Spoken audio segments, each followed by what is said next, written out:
ilipat ko sa medyo malaking lalagyan. Kasi nalago itong ganitong halaman eh. Marami silang magsupli. Dudukalin ko ang lupa para pag dinilig, siim agad ang tubig. Nagbawas na ako dyan sa mga halaman nila. Tinira ko lang mga supling-supling nila. Kasi sobrang na po kasing lumago eh. Dati ang tinatamnan nila mga pasong maliliit. Medyo maliit sila, tapos inano ko, pinalpan ko sila na lalagyan.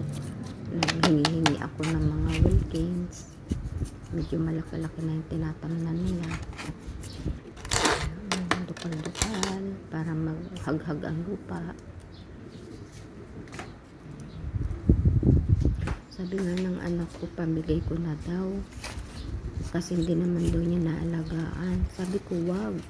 Maganda sa bahay ang may halaman. Tiyagaan mo na lang na diligan kahit sa isang linggo, isang beses. Ayan, sabi nga ng kapitbahay ko, ang ganda daw ng halaman ko. Kahit na hindi na naalagaan masyado, gumanda at lumago. Yung kailangan i-chat ko pa yung anak ko. Nasabi ko, nak, baka hindi mo pa nadidiligan yung halaman dyan. Diligan mo na.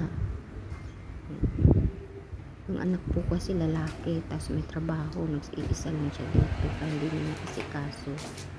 Ayan. Hindi po ba? Ang ganda naman.